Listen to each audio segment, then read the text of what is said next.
We thought we was raising our kids good people, but we was just repeating what we was taught. You feel me? That I said so parenting Right. style, because I said so, speak when spoken to, stay in a child's place. That sound familiar? You know Yes. what I'm talking about? Hey, today we breaking it down today. Welcome to the Married Life Podcast. Yes, I'm one of sir. the hosts, Chandra. Oh, okay, okay, man. You said it right. And I'm FL, right? Yeah. And listen, today, this is the Married Life Podcast where we slow things down, help you recognize those patterns in your relationship, regulate your body, get that revelation and build a rhythm so they can do what, babe? So y'all can fly together, good people. And in this episode, if you've been raising your kids by that, because I said so parenting, man, we about to break this down because we Right. had to change some things. Ooh. Because what we figured out in 2026 and beyond, Mhm. I'm going to say it like this. That shit don't work, good people. Not with these kids. Not with these new age kids, yes, sir. So you ready to get into this, babe? Let's do it. Man, listen, good people, man. Y'all know I'm a note taker. I'm a note Mr. taker. Note taker. You know, so listen, man, we about to jump right into this thing. The first part we want to talk about is the conditioned parenting style that we had, right? So we just kind of want to go into our old parenting model, and I'm gonna let Wifey just kind of just talk about.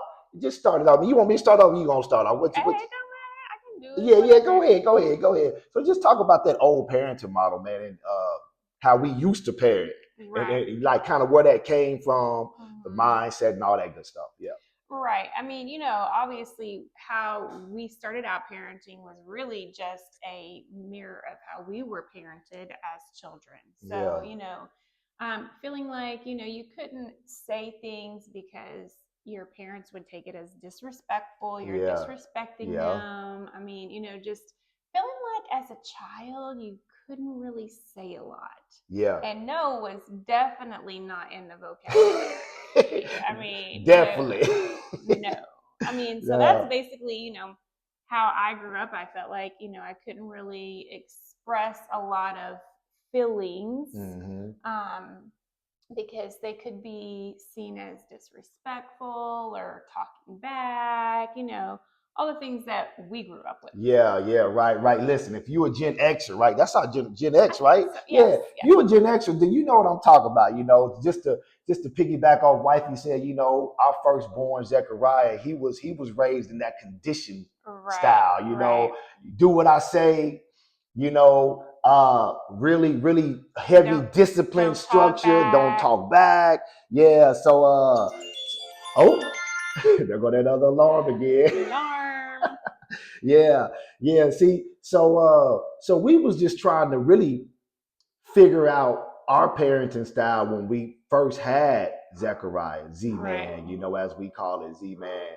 And so yeah. You hear our dog. You hear our dog barking. Hey, he going crazy in the other room, probably man. see somebody walk by or something. Yeah. So just to piggyback on what like Wifey said, it was always speak when spoken to, especially when grown people was in the room talking. A child better not come in there and start talking. What? Right.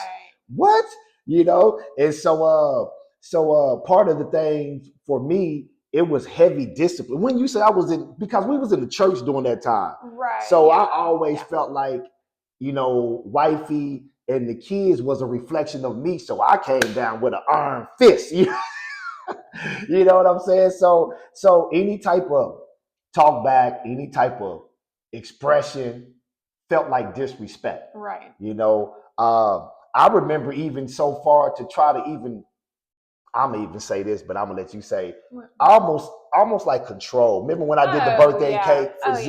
Yeah. Well, we put onto them what we felt like we should be putting onto them, and not.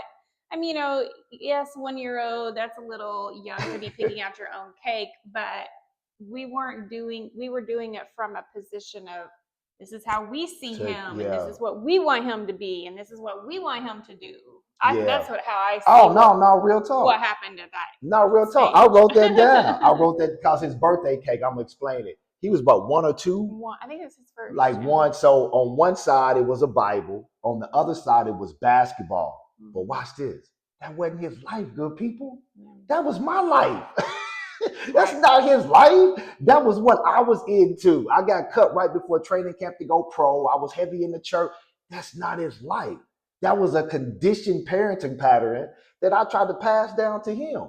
And he's so far from that. Right. He's so far from basketball. And I mean, he's a smart kid and all that. But sports, that ain't even his thing. He's just not into it. Yeah. So listen, man, before we get to the next part, you already know. I wrote this down. You're not parenting, you're repeating patterns that you never questioned. That's what conditioned patterning really is. It's not real adulting or parenting. It's just repeating patterns that you never realize or take the time to question, good people. And that's what we had to do. Now, that was our firstborn. Right, so, you know, so that was the firstborn. So then the shift started to happen. The awareness started to take place when we moved to Dallas. Y'all hear us talk about that. But that came from you first. What the consciousness? Awareness. Yeah, that's true. Yeah. That's true. So I wrote down this. You know, when we moved to Dallas, I started to come into a different level of consciousness. So when you start to change your level of consciousness and your thinking, when you start to change your habits, right? I started to see things that I was like, man, I don't know if this stuff is really serving me. Questioning me, you know. Yeah. At first, it was from a faith standpoint, but then it turned into questioning everything. Yeah. Parenting, money making, everything.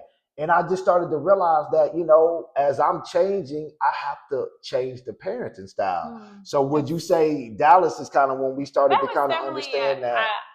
Eye-opener, not saying everything just changed immediately, but you know, just brought, at that time, it brought awareness for sure.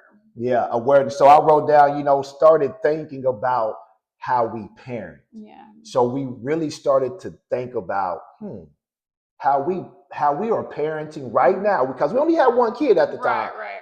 Is this really how we want to parent if we have another kid or have several kids? Is this really the type of parents we want to be? Not saying it was bad, good, or indifferent. We just had to take a look at that. And I think looking back on it, I would say it probably didn't feel good. Yes. But that part. Again, we were conditioned. That part. And we did what we were conditioned to do.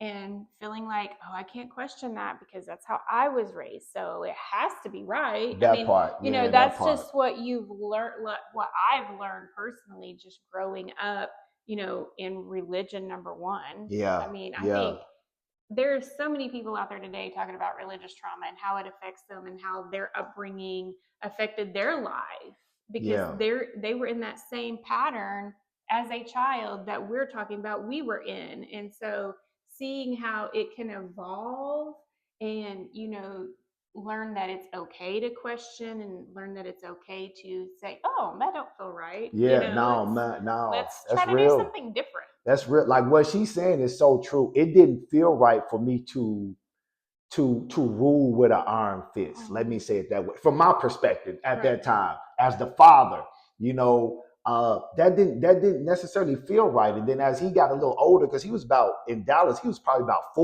two or three. That just didn't feel right. Like she said, you know, just wanting to control his every move, his every thought. Don't do this. Don't. I remember being in Dallas, like when we used to go out in public, right? I used to get like, I used to tell you this. Oh man, what's the word? Anxious. I used to get real anxious when we used to go out in public because he was acting like a kid. Look at my face. Because he was acting like a kid, good people, because the learned behavior that I've learned from parenting, hey, don't do this, sit still, don't say nothing, don't touch nothing, don't. And so like when we used to go out in public, he was never a bad kid. He was just being a kid. I used to get anxious. Stop touching that. So that's what we really had to take a look at, man. And like, I don't want to parent like that. Not that it was a bad how we was parenting. That ain't what we said. That ain't what this video is about. This video is about pattern recognition. Y'all hear us talk about it all the time. So and us deciding what we wanted to do as parents. No, real talk. Our choices now, because we don't have to do it the way we were raised. No, and man, now that's we real get to talk. choose what's right for us. That's real talk. So at this time, Caleb wasn't born yet. So we was moving back to Oklahoma with this level of consciousness. So right before we get to this next part, I wrote down awareness is the moment you realize what raised you might not be what heals them. That's good. I'm going to say that one more time. Say that again. Awareness is the moment that you realize what raised you might not heal them. So that means you got to change something, good people. You feel me? So like we talked about the conscious parenting, now the new model is coming, right? Right. Caleb is here now. Right. Caleb got the tail end of the old model. Definitely. Right? Because we still had our church at that time. We were starting our church when he was less than a year old. Mm-hmm. Yeah. So that he definitely got a little bit of it. Yeah, he got a little bit of it, but Caleb and Isaiah, we always say those are our conscious babies, and they really push us because systems and stuff, they buck the system for real, and they're gonna ask you, why are you telling me that? Well, and Z does too. And Z does that too. Our oldest, was really the first one to say, real talk. See, because we taught them to do that though. Yeah. Like, even though we had old parenting styles, we were still conscious in spurts, if that makes sense. Well, I'm just saying now at this point. Well, change. Yeah, but I'm saying even back then, we were still conscious in spurts. Well, yeah. And so now Z was the first one that bucked against, hey, don't give me that because I said so. That's his favorite thing. Yes. Hey, don't say because I said so. I need a real reason. Yeah, right. So Isaiah and Caleb came into full consciousness. I wrote down, it was no more because I said so. We really started to think about the parenting style. He's right. Why are we telling them to do this? Right. Why are we asking them to do Why this? not explain what we're meaning? Yeah. What is the reason? Yeah. Because it's okay to give your child a reason. That's it. I feel like you're crushing them if you just say because I said so. You're really crushing them, and because you're really teaching them, don't say nothing else because I said so. That's true, man. You're killing their expression. Yes. And what we figured out, 27 years of marriage, bringing in, they're 14, 10, and 8 right now, right? You don't want to silence your kids, good people. You want to create a safe environment like we've created, but this is through us learning how to create this environment to where they can express themselves, right? The home should be a place where your child can express everything. Fears, safest, doubts, feels the safest, can express themselves freely. I mean, of course, to an extent. I mean, you don't want them. But what do you mean to an extent? Like, explain that to an extent. Like, what do you mean by that? I mean, if they're saying things they shouldn't be saying. Like what? Like, give a prime example. Like, either could be talking inappropriately, saying words that really shouldn't be saying for their age. I mean, of course, you're going to talk to them about that. Yeah, no, real time. And that's something that we had to learn too, because, our kids say some words that they shouldn't be saying sometimes, right?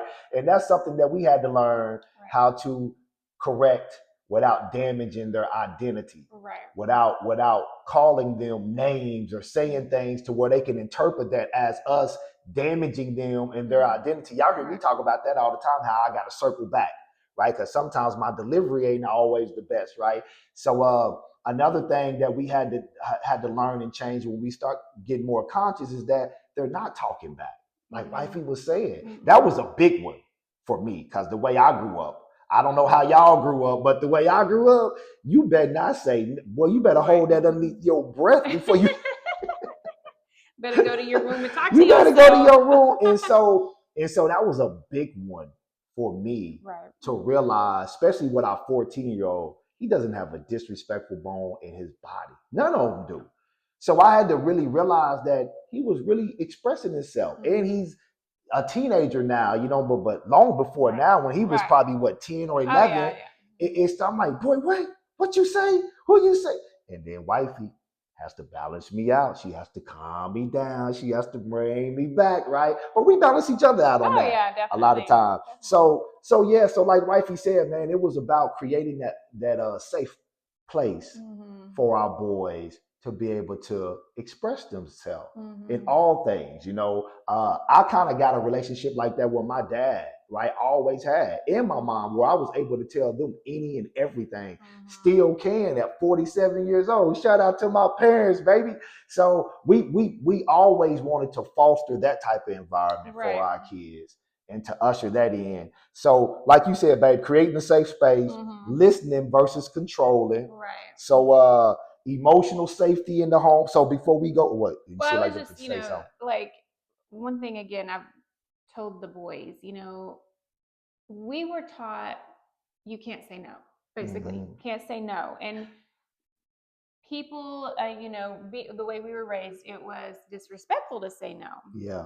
But I feel like that has also caused issues into adulthood, feeling like I can't tell anyone no for any reason. And I don't ever want to crush that in our children because, man, being able to tell a person no is very important. And I didn't realize how important until I became an adult, because my kids can say no to something without feeling guilty. Yes. That, they said no, and not saying like we tell them to clean their room and they say no. That's not what I'm talking about. Yeah. I'm talking about, you're invited somewhere and you're like, I really don't want to go. Yeah. Or, you need to go do this right now. And not that they say no in that way, but they say, hey, can we do something different first? Yeah. I want them to be able to express that, not just with agreeing to everything at all times. No, man, that's real. See, but look, man, we had an incident like that even when, like you said, going to play with friends or cousins. They didn't want to go. Remember, like years ago, sometimes they wouldn't want to go. Right, yeah. In the beginning, like she said, no, you got to go. That's your cousin. You got to. Different level of consciousness, good people. We started to realize that's people pleasing. Yes. We're basically making them please people so they can keep the peace. No, if they don't want to go, if they don't want to interact, they have a right to say no to that. So that's what wifey's talking about. So that's kind of how we parent now. We don't force anything on them. Like she said, no, we ain't talking about cleaning your room and doing your normal chore. But you do have a choice. You can make decisions in your own life right now at 14, 10, and 8. Right. And that's what we're teaching our boys, not to people please. If you don't want to go, then cool. Yeah. Don't go. Yeah. So yeah, man. So right before we get to this next part, if your child can't express themselves with you, they're gonna express it with somebody else. Right. I'm just gonna let that sit in. I'm let that sit in. So now, the real life regulation moments, we kind of already touched on that. How we used to think Z was pushing back, but it's really not. We have to regulate our own self in those moments so they don't feel like threats. Parents are just as responsible for being regulated. Yes. And we try to force children to be regulated when they're kids. Yes. And we struggle as adults to be regulated. Yes. So our expectations of them is to be better than an adult. And that's just not realistic. We're still learning ourselves.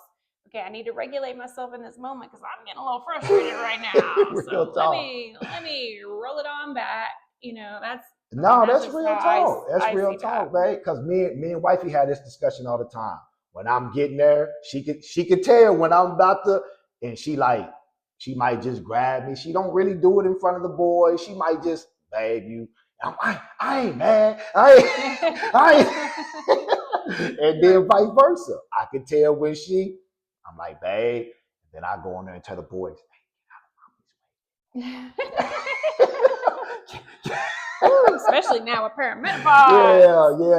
Yeah. I'm being comical, but man, that's just real. We help each other, good people. Right. This is the real regulation in real moments, like she said, in real time. Your kid's brain is not developed. No. You hear me talk about this. So it would be crazy for me to teach this and we teach this and then we don't apply this to our boys.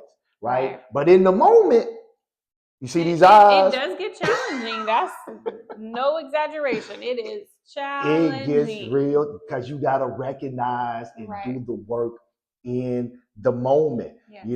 So just doing that. And listen, our boys, because they've been raised with this type of language and in this type of household, they will call us out in a minute. Oh yeah. My boys be like, Dad, you just dysregulated. What you know about this? What? What you know, especially Z in the minute. Dad, man, you dysregulated, man. You need to calm your nerve. What? Boy, what you but guess it's what? True. He right. Right. 99.9% of the time. But he also feels comfortable to say that to you. That's it. That's it. And all of them do. Yeah. Because I circle back. Like I always tell them, man, listen. Circling back is, man, we didn't get that as children. No. Well, you know what? I'm not going to say I didn't get it all the time. Let me say it that way. My mom did circle back. My dad did too, but I'm not going to say all the time I got it, right? Really? Consistently. Yeah. You know, so, but they did, because I've always been able to talk to my mom and dad about things and open up. And you know, my dad and my mom will come back and circle back like I do, because I don't ever want the boys to think that hollering and screaming is normal. No. I don't ever want the boys to think that high tones raised is normal, right? So, you know, you got to teach them regulation in the moment. So I wrote this down, man, before we go to the last part. It's not about being a perfect parent, good people. It's about being a regulated one. Now, that's the part. Right. That's the part. It's not about being a perfect parent. You got to regulate yourself. So now, you know, in the real world, when you throw in video games, when you throw in VR, when you throw in all the things that they have now that we didn't have. They have so much that we did not have. Yeah. So how do we regulate that stuff? Boundaries, rules, structure, right? But that's still the fight. You want to talk a little bit about that, and then we get on up out of here, man. Give them the last step. What do you mean?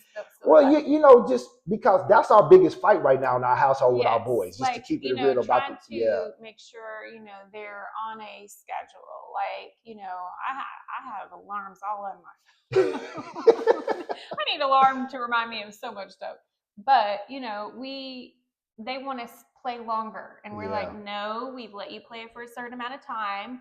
Now it's time to take a break. And so that's definitely been a little pushback on that, but again, not in a disrespectful way. You know, they're just expressing, oh, I enjoy this, I want to keep doing it. Yeah. But we're like, we know, you know, that you don't need to be on it that long for that period of time. So, you know, we try to put structure and boundaries in place.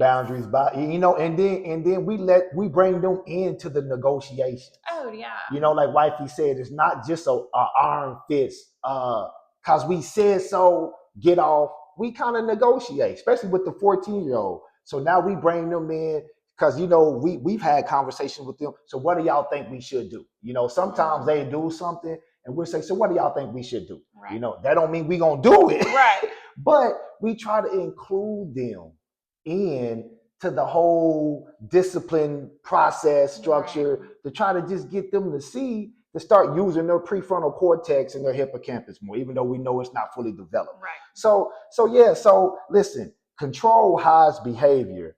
Consciousness transforms it. Okay. Listen, babe. Listen.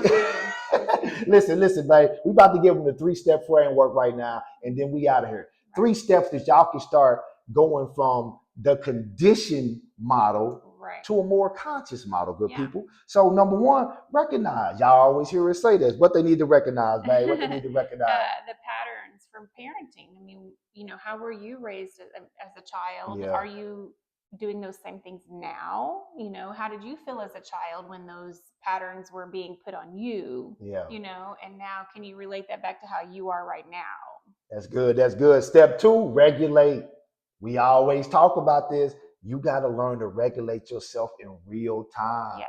When you and your kids are bumping heads, when they wilding out, when you didn't had a long day and you don't feel like messing with that, you can't bring that to your kids. You got to learn to regulate in real time, and that teaches them to regulate in real time. Right. Not later, right? You can circle back later, but the regulation got to be done in real time, good people. Right. So you got to slow yourself down and regulate. And then what's that step 3, babe? Revelation, you know, create a new response. How do you want to respond? You know, work on those things. And by no means are we perfect and do we get it right every time. No, but we have these frameworks that we do work off of, and, you know, we have to in the moment, whether it's him helping me or me helping him, we help each other. Yeah. Recognize, oh, okay, we're going back to the old way of doing things. Let's rewind and, how do we want to respond right now? Not the way we used to, not the way we were taught. That's real. Recognize, regulate, revelation, new response, good people. Yes. And listen, you got to remember this. Each child is different, right? So you have to parent them differently. Yes. Right? Some things might be transferable, but each child got their own personality, own uniqueness. Yes. So you have to parent them like that. And that's one thing we had to understand. Right. So listen, as we get up out of here, listen, your child doesn't need more control, good people. They just need more awareness. Right. That's they don't need you telling them what to do and controlling them. They just need more awareness. Listen, the goal isn't to raise perfect kids. It's to break patterns while you raise them. Right. That's how I'm gonna end it. I'm gonna end that again. I'm gonna say that one more time. The goal isn't to raise perfect kids. It's to break patterns that don't serve y'all while you raise them. Yes. That's the goal, good people. That's it. And that is it. Listen, drop your comments below. What's the email? What's the email? The THA marriedlife23@gmail.com. Listen, man, we want to hear from you. So drop your comments below. What part of this, email us, what part of this video resonated with you, right? If there was a part of this video that resonated, drop it in the comments. Email us your questions. We want to hear from you. I promise we'll get on here and answer them, right? We're thinking about doing a live Q&A next week, so let us know in the comments. So listen, until next time, good people, I'm FL, the life coach. Yes. This is my boo thing. Chandra. And this is the Married Life Podcast episode, baby. And we out. Dare to be you.